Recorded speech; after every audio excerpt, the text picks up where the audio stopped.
My story of leaving Islam is not really unique. Millions of Iranians have left Islam and millions have become believers in the Lord Jesus. And on top of that, even those who have not become believers yet, they don't believe in Islam anymore. So Islam is dead. Mosques are empty. There are 75,000 mosques in Iran. 50,000 are closed because of no attendance. Even the ones that are open, the 25,000, they're like, a few handful of people who have nothing to do. They just go there to chat. But the mosques are empty. Ramin Parsa, you have one of the most incredible testimonies that I have ever heard. You were born and raised a devout Muslim in Iran. Then you have an encounter with Jesus. Now you're a Christian pro-Israel Zionist who moved to Israel. I mean, just incredible stuff. But before we get into your testimony, what do you think about what's happening in Iran right now? Well, this is exciting time, Raj. I mean, we are so happy. We are excited because freedom is drawing near. Just as like the psalmist says, when the Lord restored the captivity of Zion, then our mouths were filled with laughter, and the people said, the Lord has done great things for them. Just a month ago, we were mourning, a month ago or so, we were mourning and weeping and crying because of the massacre that took place in Iran by the Islamic regime. And now it's like a time of jubilee because we feel the freedom is drawing near to 95 million people in Iran, and also will affect millions of people in the region after this regime is gone. All these terror proxies, a lot of violence will stop, a lot of terror proxies will disappear. So we are so excited. We believe this is God's hand moving in our time. This is literally history being played in front of our eyes, and we are expecting great things to happen from now. Well, my brother, can you maybe walk us through the theology of the Iranian regime? As I'm sure you're aware, there's a large strain of Americans who are just like, oh my goodness, another war in the Middle East, military industrial complex. Here we go with the WMDs. This is Iraq 2.0. In your mind, why might this be a different situation than, quote unquote, the endless wars in the Middle East? Absolutely. This is a whole different ball game. In Persian, we have a saying, we say, not everything that is round is a walnut. And just because there's not a war doesn't mean it's a bad war. We have bad wars, we have good wars. Like, Russia's aggression against Ukraine is a bad war. There's no justification, there's no reason, there's no reason whatsoever to attack these innocent people in Ukraine.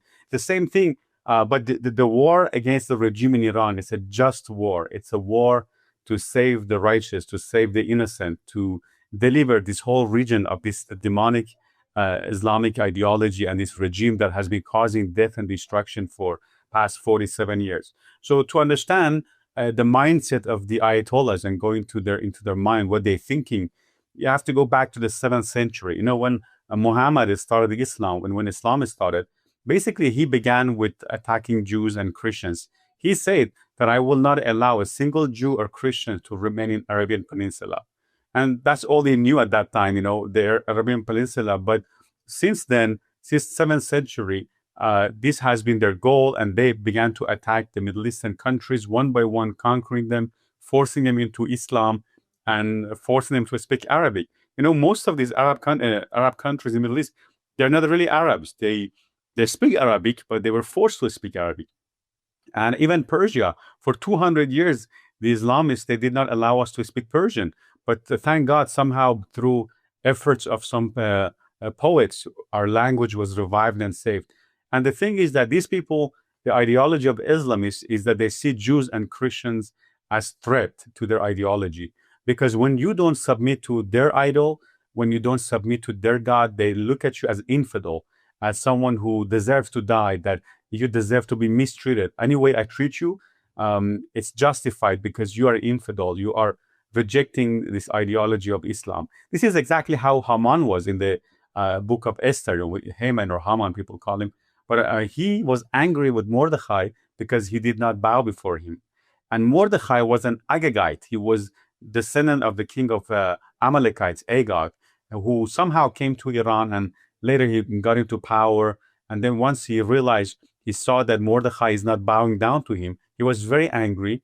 And then when he realized he's Jewish, he decided to destroy all the Jewish people in the Persian kingdom, which was from India all the way to Ethiopia at that time, like 127 provinces. And so what happened was through intercession of Mordechai and Esther and the Jewish people, the whole table turned around. And that's why the Jewish people were saved. And today, fast forward, in 7th century, Muhammad was the same thing. He was angry that the Jews and Christians rejected his ideology, his Islam. They told him, "You're not a prophet. We don't believe in you. We don't believe you're from God." And he was so angry.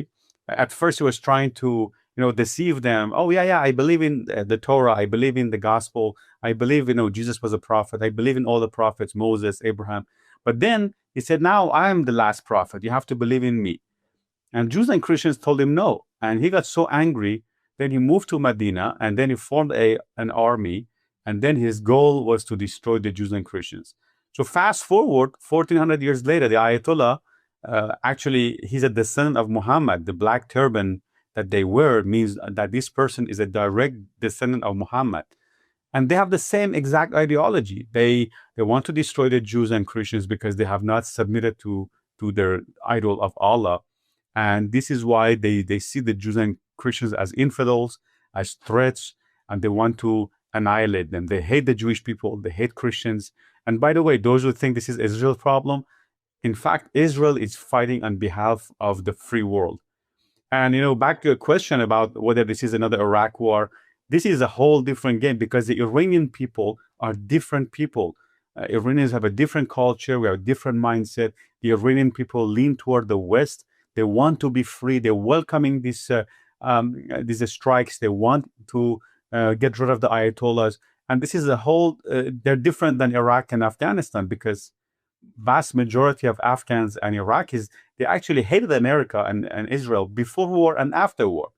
And when U.S. invaded Iraq, the helicopters were flying, and Iraqis, regular people, they came on the rooftops and began to shoot with AK-47 at the helicopters of the U.S. Army. But the Iranian people, I see videos, the bombs are falling, and they said, "Thank you, President Trump. Thank you, America.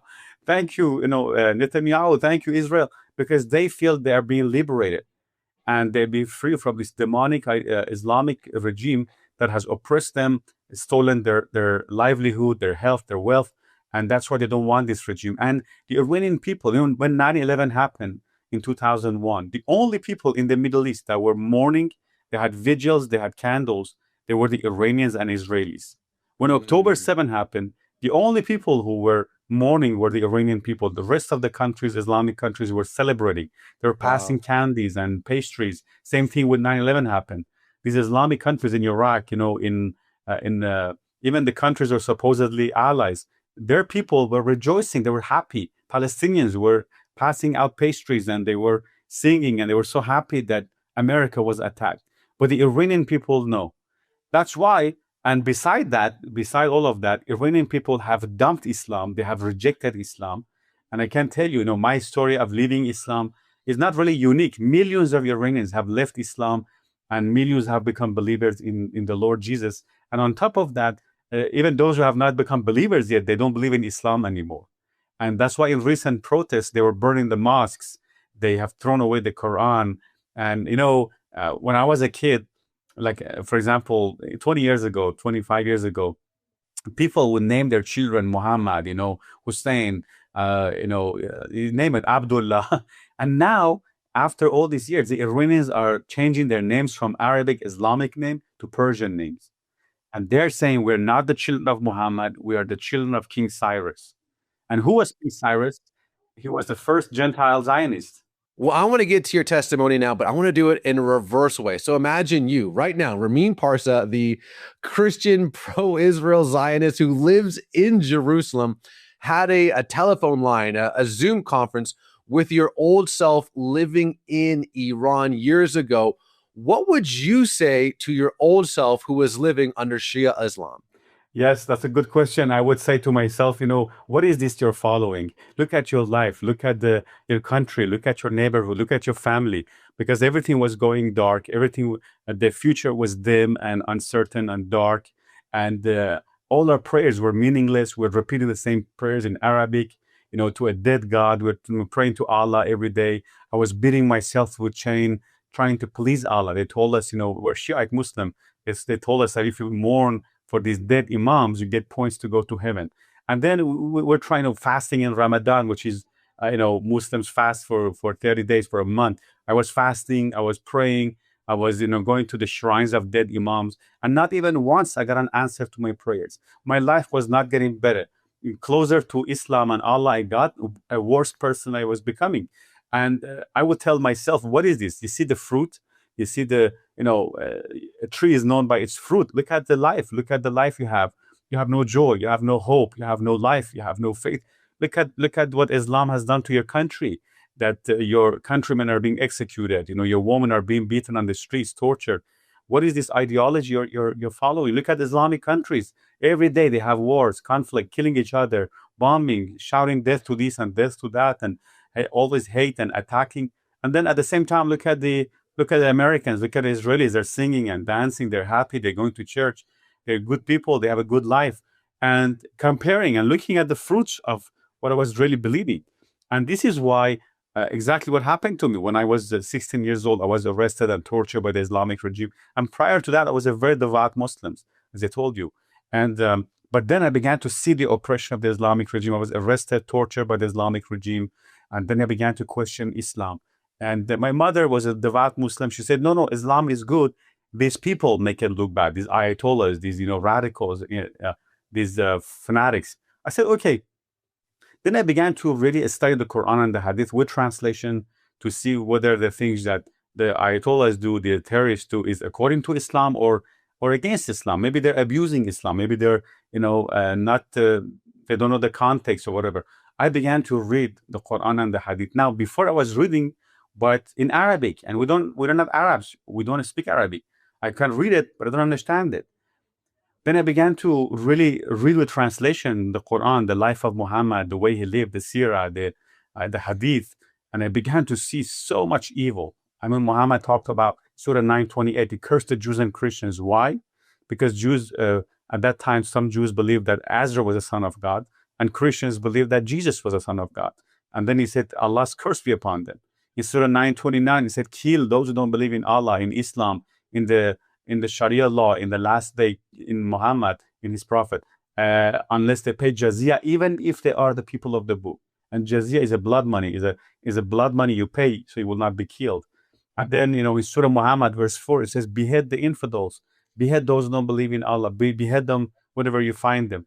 And so it goes on and on and on. And Muhammad himself, his own life, he, in 10 years, he started 88 wars and raids. So imagine this guy came claiming to be prophet from God and has come to lead people into the path of righteousness. And yet, in 10 years, he started 88 wars. And he began to kill and behead and assassinate and torture and plunder and rob and rape. So when I saw all of that, I realized that everything these Islamic terrorists do is exactly how Muhammad lived. Ramin, I want to hear every drop of your story, but I just felt compelled to say one quick thing, which is you said the Quran obviously says, kill the infidel. I want to juxtapose that with Luke chapter 6, verses 27. Love your enemies. Exactly. Do good to those who hate you. Bless those who curse you. Pray for those who mistreat you. Oof, I have goosebumps, my friend. Yeshua is so good. I know that I am totally cutting you off, but I just wanted my friend here watching this to know that our Yeshua is worthy of praise. And I know we're going to get to the transition between you and Islam and you and Christianity. I think it's such a juxtaposition. It's so clear, the message of the Quran versus the message of the gospel. I cut you off. I'll let you get back to it, brother. Absolutely. You're right. It was a very good point you made, because when I actually finally found the Gospels, the four Gospels, because in Iran, Bible is illegal. Imagine, Bible is illegal in almost all Islamic countries. And so eventually I found on the internet, which was blocked by the government, but I was able to circumvent the blockage. I found the books of the Bible. I didn't know what the books of the Bible were. I didn't know who's Malachi, who's, Titus and Timothy and all of that. All I knew was gospel, which is Injil. And then I began to saw four of them. I began to read Matthew chapter 1. And I began to weep, and I began to cry, and I began to weep. And I saw exactly what I saw the genealogy. Jesus was a Jew. I saw the Magi, the Persians came. They were the first worshippers of the Lord Jesus, Yeshua. They came from Persia. And they brought gifts, gold and myrrh and frankincense. And they came and they began to worship the King of the Jews. They saw the star based on the prophecy of Daniel. And then, I saw the Sermon on the Mount, what you just mentioned. Also in Matthew chapter 5, verse 44, it says, love your enemies and pray for those who hate you and spitefully use you. When I read that, I mean, the words of Yeshua were so, you knew that these words are not from a mortal soul. You knew that this is from heaven, because nobody talks like that. Nobody knows all of this. And, you see, look at Islam, everything is fleshly, carnal, war, kill this, kill that, hate this, hate that.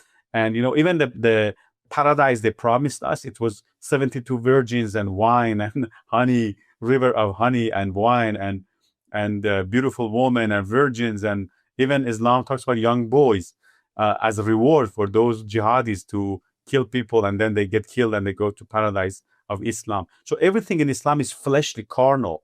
And I just was reading today in Luke 12, in Mark 12, Jesus was talking about, they asked him about marriage, and he said, in heaven, we're like angels. We don't get married. We're not given to marriage. We become like angels. There's no more carnality. So you see the heaven that Jesus promised and prophesied versus what Islam says. It's completely different. And the words of Yeshua were so simple but profound. And I felt this speaking to me as I was reading, and it was comforting me. And it was like full of the spirit and full of life. And when you read the Quran, you feel angry, you feel hate, you feel demonic. Literally, when you read the Quran, you feel demonic presence. And this is why Islam has no connection whatsoever with Christianity, with Judaism. A lot of people I hear they call all of these, Abrahamic religion. Abraham has nothing to do with Islam. People say even Ishmael being the father of Muslims, and it's not true. No, there's no evidence of that. So this was a demonic ideology born in Arabia, and the fruit of it has been destruction, death, terror. And we see it, the fruit. Look at Afghanistan, look at Pakistan, look at Iran, Iraq, Syria, Sudan, Somalia, look at the Palestinians, look at Gaza, look at, Christians in Nigeria being massacred by Muslims. And even in Europe, even in America, look at the hate that these people have toward Christians and Jews. So this is a very important moment.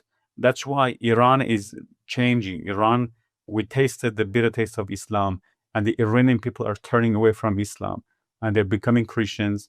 And they don't believe in Islam anymore. Iran will go from an Islamic country to become a Christian country. I believe that with all my heart. Well, that's the reports that we're hearing, my friend, that Iran of all countries, is the place on planet Earth with the fastest growing church. Not a place where it's easy to be a Christian, quite the contrary, a place where there's pretty intense persecution. But the stories that we keep hearing from the Middle East and coming out of Iran is that Jesus, Yeshua, is appearing to people in their dreams. So what's going on there? Why is Jesus, specifically in the Middle East and in the Islamic world, appearing to people in their dreams?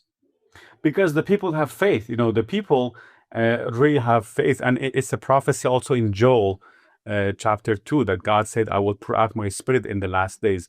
Joel 2:28, he says, in the last days, I'll pour out my spirit upon all flesh. The young men will have dreams and visions and will prophesy. So one of the ways that God is communicating, because they are really crying out to God desperately. And this is exactly how I became a believer in the Lord Yeshua. I was so desperate, I was so broken, and I wanted to find the truth. It wasn't like casual, I know, I don't care really. I really wanted to know. I said, God, who are you? If you're real, who are you?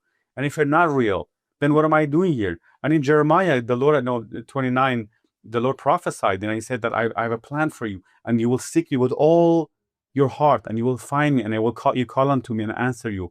And this is what's happening to Iranians. They're crying out to God with all their hearts. They're really desperate. They lost everything. They lost all their livelihood. They're broken. They're depressed. And that's what God said. God, he's close to the brokenhearted. And millions of Iranians are brokenhearted. They're depressed. They have lost their hope. They have lost their livelihood. And they're young people who can't get married because of economics. They can't have a family. They can't, there are many people in Iran who are depressed, and they're crying out to God. And this is one of the ways that Jesus is appearing to them in dreams, in visions. Millions are becoming believers. And I'm telling you, when I was young, we used to go to mosque for Persian New Year. Actually, in a few weeks, it will be Persian New Year, about March. No, I don't give you the exact time, but Persian New Year, we used to go to mosque to celebrate, like Christians go to church for New Year, for Christmas, New Year. So today, the Iranian people don't go to mosque anymore. They go to the resting place of King Cyrus, to his palace, Wow. where he's buried, because they are identifying with their national heritage and history rather than Islam. So Islam is dead. Mosques are empty. There are 75,000 mosques in Iran. 50,000 are closed because of no attendance. Even the ones that are open, the 25,000, they're like, a few handful of people who have nothing to do. They just go there to chat. But the mosques are empty. And they used to be full. I mean, I used to go to mosque. You would not, if you would drop a pin, it would not fall down the ground because it was so crowded. Now it's empty. And I have family in Iran. They tell me, they say, hey, it's not the same way it used to be when you were here. Mosques are empty. All these Islamic centers are empty. Nobody's going there. And this is speaking. And I can tell you, 90% of the Iranians, they hate Islam now because Islam robbed them of everything.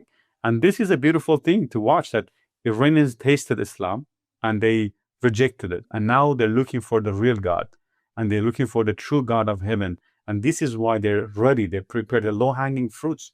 And the Lord Jesus is appearing to them. Also because Iran is a closed country. So there's not, it's not possible for an evangelist to go there, or preachers, or to go preach there, because they get arrested.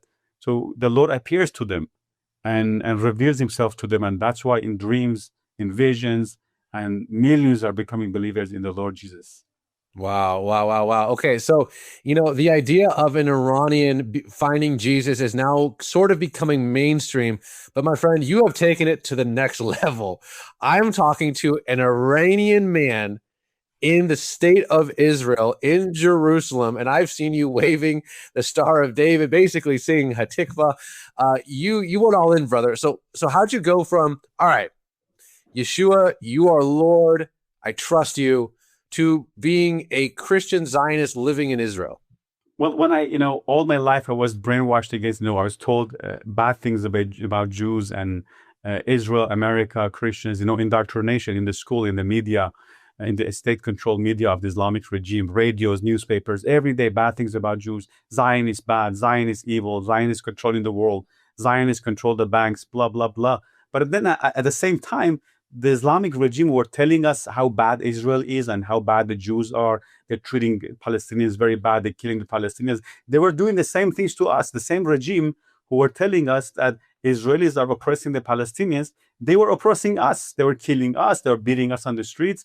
They were torturing us. So I saw, and because the regime hates Israel so much, and now the Iranian people hate the regime, so enemy of my enemy is my friend. Many Iranians, they feel friendship with Israel because they feel they have a common enemy, which is the Islamic terrorist, Islamic regime. And that's why Iranian people now, they believe the opposite of everything the regime has told them. So in my case, when I became a Christian, especially, I began to read the Bible. I didn't know Jesus was a Jew.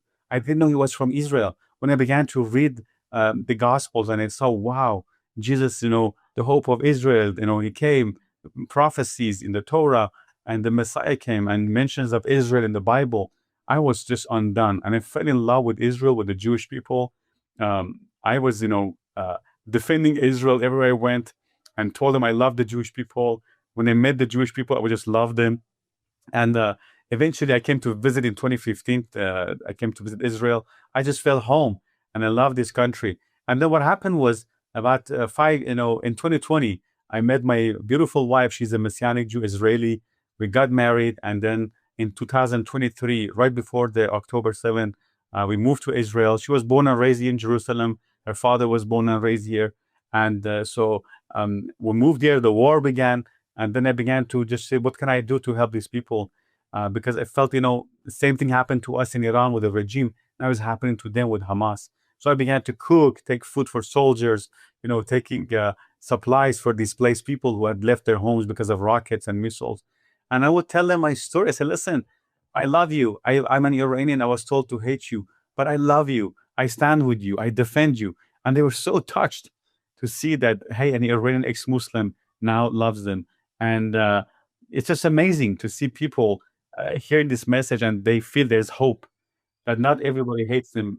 Exactly. And that's a common theme that I'm seeing in these pro regime change protests, or I guess celebrations in places like Berlin and Los Angeles, South Africa. Is you see the old flag of Iran, right, with the lion, and then like mixed in there a bunch of Israeli flags. There's this kindred Exactly. spirit, and I guess it goes all the way back to Cyrus, right, between the Absolutely. ancient Persian people and the Jewish people.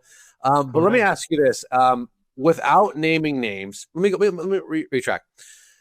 The idea that the left is not a fan of Israel is nothing new, right? They throw out all these accusations. I'm not here to say what is it, what isn't, but it's the old stuff, apartheid, blah blah blah blah blah. But there's this new thing amongst at least the American right, and I don't have to name names. You know who I'm talking about, that Exactly. are actively splintering the support of Israel amongst the conservative Christian American right. Let's just call it that. Absolutely. Basically trying to undermine the idea of Christian support for Israel, saying dispensationalism and the support of Israel is heretical, all this and that.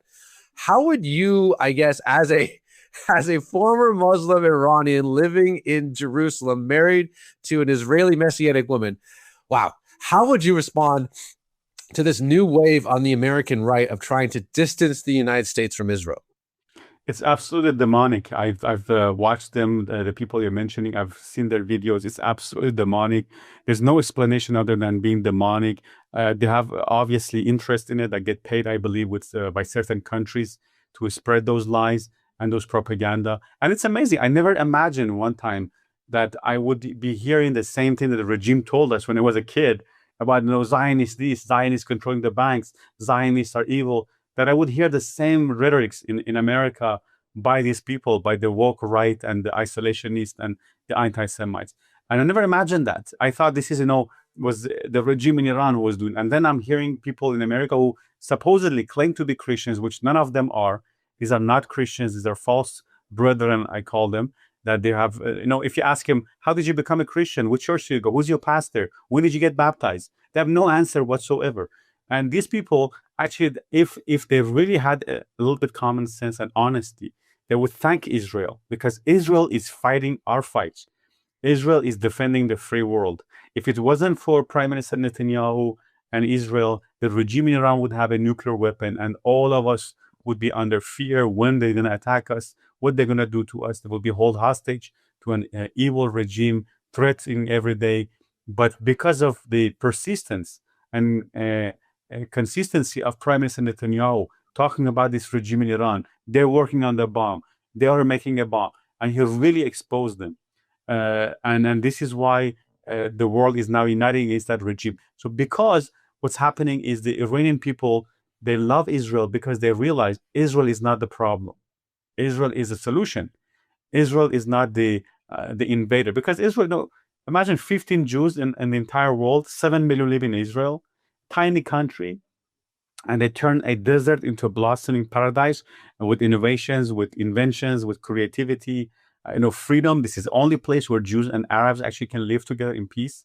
And yet you see all these people attacking Israel. Look at all these 54 Islamic countries, 22 Arab countries where Christians are not free, Christians are persecuted, are running away. Qatar, one of these countries that this one of these guys support. In Qatar, evangelism, giving a Bible, is punishable by 10 years in prison. If you go to Qatar and you evangelize, you give Bible, you get 10 years prison sentence. So imagine this regime is so, these Islamic countries where Christians have no right whatsoever, they get persecuted. But in Israel, you can have a church, you can talk about Yeshua, you're free, you're protected under the law. This is the only place where Christians are thriving. The population of Bethlehem was 80% Christian when it was under Israel. And unfortunately, based on the Oslo Accord, Bethlehem was given to the Palestinians. And the population of Christians went from 80% under Israel to 8% only under the Palestinians. And Christians began to be raped and attacked and harassed, and then they began to run away one by one. And that's why the population diminished. All of the countries in Middle East once were Christians. Iraq was the Chaldean Christians. Syria, they were Assyrian Christians. Egypt was the Coptic Christians. This whole region was Christians. Turkey. I mean, you read the book of Revelation, all seven books of in the book of Revelation, those churches that Jesus sent a message to, they were in Turkey. Galatia, Cappadocia, these places were all in Ephesus. They were in Turkey. And look at Turkey today, an Islamic country. They ethnically cleansed the Armenian Jews and the Greek Orthodox Christians. They kicked them out. They murdered them. Turkey just a couple of years ago turned Hagia Sophia Church. Hagia Sophia Church is older than Islam, 1,500 years old. They turned it to a mosque and nobody said anything. And yet everyone's attacking Israel. And this is so dishonest. It's so evil. And they're repeating and parroting the lies of the Islamists. And it's amazing, these people you mentioned, the regime in Iran is broadcasting their videos and using their videos. Here, I told you. We told you. So they're using their videos to tell people, see, we told you, even Americans are saying it. It's not just us. You see, even, this guy and this guy is saying the same thing about Zionists and Israel. But Israel is the only free country in the Middle East. Now even they're blaming Israel for 9/11. That's ridiculous. I mean, we have the mastermind of 9/11 in prison. He admitted that this is what they did. He was actually supported by Qatar. And, bin Laden, he admitted they did that. They took responsibility for 9/11. I don't live in Israel, but I've been to Israel 30 times. And when people show these videos of ultra-Orthodox folks spitting on crosses, I'm like, yeah, that probably happens. But I've been to Israel 30 times as an overt Christian, follower of Yeshua, and I've felt nothing but warmth and welcoming and conversations and come over for Shabbat and let's hang out. Let's go to the shuk. Let's buy some food. Let's have a great time. I have had not one single incidence of you're a Christian. Oh, well then, versus, the rest of the Middle East where you have, in the past, decade or so, Christians being, burned alive in places like Syria and Iraq and beheaded. Absolutely. But the consternation is against Israel. It's almost unreasonable. Yeah. Very good point. I tell you why, for example, just recently, a while ago, there was a attack. They in Minnesota, people raided a church in Minnesota. They stormed a church. So are we going to blame the whole America for the action of some foolish people? Even these Orthodox you mentioned, there's a small minority of youth who are, foolish, and they spit on the church and they get arrested and prosecuted. We had actually a friend that his church was, painted with graffitis, and the community, the Jewish neighbors came, apologized, brought flowers, brought gifts. They said, this is not who we are. They don't represent us. So imagine all of this. So are we going to blame the entire nation over the foolishness of some people? What about all those churches? What about the church shootings? People go to the church and start shooting. What about, street preachers in the States? They get harassed and beaten and even threatened. In UK, I saw so many videos that Muslims there are attacking Christians who are preaching on the streets. And you see Christians are being harassed in America. So are we going to, blame the whole America, the entire nation, state, because of the foolishness of some people on the street? So if some Orthodox, youth spit on some priest or churches, it's not the state policy. It's not what government, endorses. And they get arrested, prosecuted. But in Islamic countries, the state does that. Right. I was in Turkey. I was a refugee. I lived in Turkey. The intelligence, the Turkish, they would come to our church. They would smoke in our church, blow in our faces the smoke. And they would tell us who is new in your church, who is gone, who is new, who is left. And they were harassing us. They're threatening us. They told us, is CIA paying you to have a church or to do work here, to give Bibles away? So they literally accused us that CIA is paying us to do all of that. So I wish they would pay us. That would be good use of taxpayer money. Right. But this is anti-Semites singling out Israel, blaming Israel for everything. When I was in Iran, when I was a Muslim under the regime in Iran, if we had no rain, they blamed Israel. Israel stole the clouds. When we had too much rain, it was Israel. The thing is, that sounds ridiculous, right? But having talked to a number of Palestinians in my life, and they don't think it's funny. Yeah. So some of these people, when you hear, I heard one of the ones that was said that something about how Israel is somehow allowing like sharks to come off the beaches in Gaza or something along those lines. Don't quote me on that, but like stuff like that where it just sounds so ridiculous, but like Believe people that. Yeah. believe that, like You they know, actually believe these things.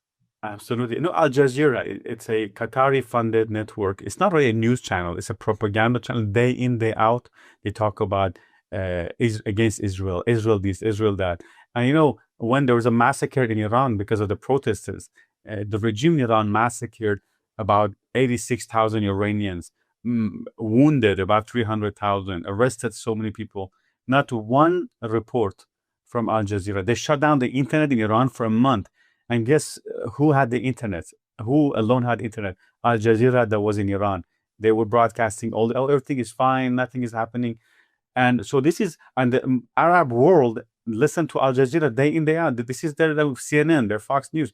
The day in, day out, they listen to Al Jazeera. And they really think Israel is this aggressor, is killing Palestinians, attacking Muslims every day. And it's not true.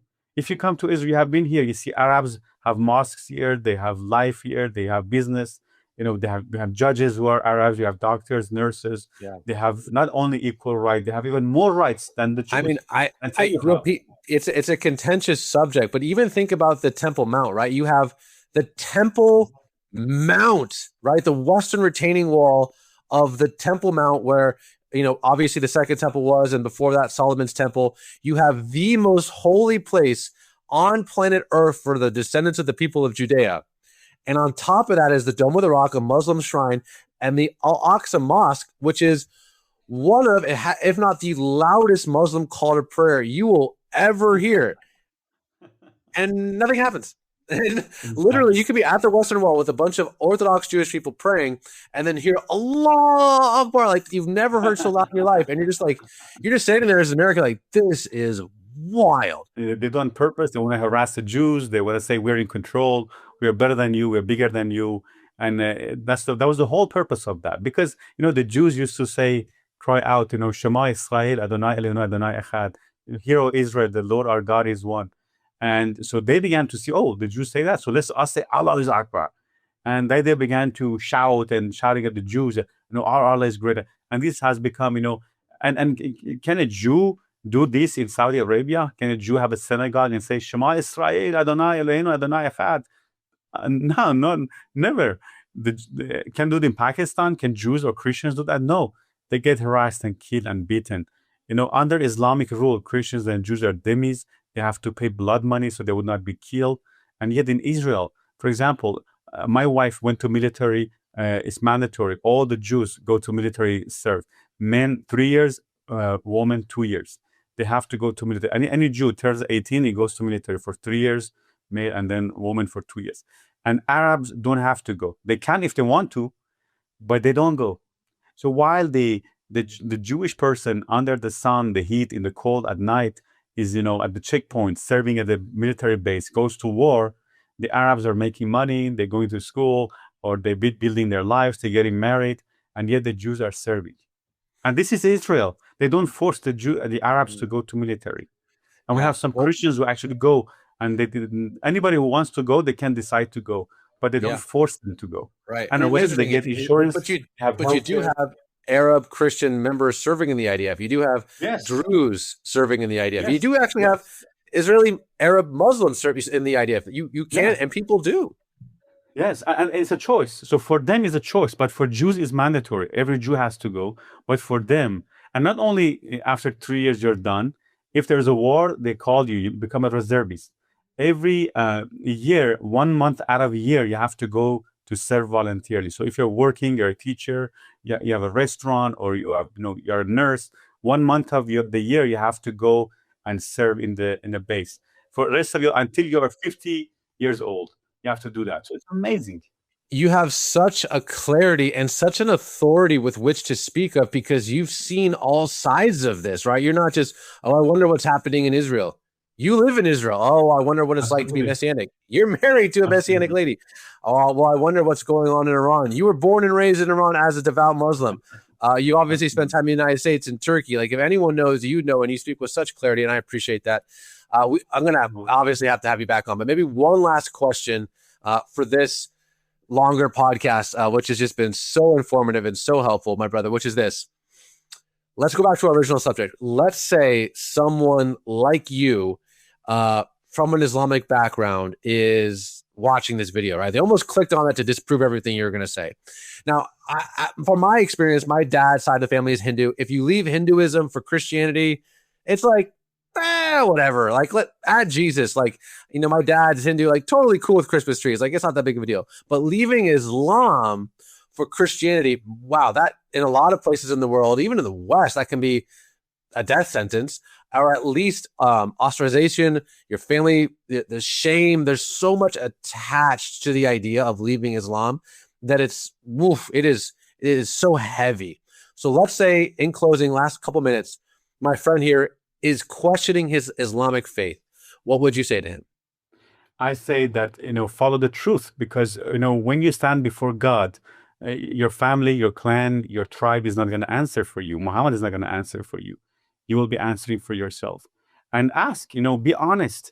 Why, when I talk to Muslims and they become defensive of Islam, I say, listen, if you have a disease and the doctor says, hey, this is not good for you, you don't fight with the doctor, says, no, this is good for me. And I tell him, listen to me. Islam has destroyed everything. Look at the way Muhammad lived, his lifestyle. Look at the mistakes he made in the Quran, historically, scientifically. The things that he said are so foolish and scientifically wrong, historically wrong. Like Muhammad, he thought that Mary, the mother of Jesus, was the same Miriam, the sister of Moses and Aaron, which lived 1500 years before. Muhammad thought that sun goes into a murky water at the sunset. He literally thought the sun goes into the water. And he thought the earth was flat. He thought that, a man's sperm comes from between the ribs, and so many other mistakes. He said if a fly goes into your drink, don't worry, one wing has a disease, the micro, the other wing has the cure. Are those true historically, scientifically? No, of course no. So I ask him, look at, question, and I always tell them, listen, go home and read the Injil and read the Quran, read the Gospel and read the Quran, and then let your conscience decide which one you think is from God. Just be honest. I said, listen, if you're born in India, you'll probably be a Hindu. If you're born in, let's say, China or Japan, maybe you will be a Buddhist or something. And you're a Muslim because of your parents. And why you want to continue the same thing your parents gave you, you inherited? Ask for God. And this is what Abraham did. Abraham's parents were idol worshippers. And he began to seek and search and question. And eventually the Lord revealed himself to him. And my message to the Muslims is, don't get defensive. We're not really attacking you. We love you. We want you to know the truth. We want you to come to the knowledge of truth. And all you need to do, just question, why am I worshiping this? Why am I following this? Don't have a herd mentality that because 1.8 billion people are going the same path, I have to be the same thing. Question, have critical thinking, read, study, pray, ask God to show you, reveal the truth to you. Amen. Amen. When I've talked to so many people that have come from Islamic backgrounds and they reach out to their imams, they just say, don't question. Stop it. Put those questions down. Let me read you from Matthew chapter 7 and let this just resonate in your soul, my friend. Ask and it will be given to you. Seek and you will find. Knock and the door will be open to you. For everyone who asks receives, the one who seeks finds, and the one who knocks, the door will be open. Oh my goodness, goosebumps. Yeshua Adonai, Yahweh is not afraid of your questions. Oh, even the name Israel means to wrestle with God, which means close proximity. Oh man, I got goosebumps, Ramin. I am so honored and thrilled to call you a friend and a brother. Thank you for this podcast. Again, we're going to have episode 2. If you want episode 2, comment in the comment section. We need more from Ramin because he is just such a wealth, such a clarity, brother. Thank you very much. I'll be glad to. I'm very happy. Thank you very much for the opportunity. And I bless all the viewers and all those people watching. And I pray if you're not a believer, you open your heart. And just like me, I say, God, if you're real, show me. And when I heard about Jesus, I said, Jesus, if you're real, if it's true, show me. I'm just pray this prayer. Say, God, I want to know. I want to believe. Help my unbelief.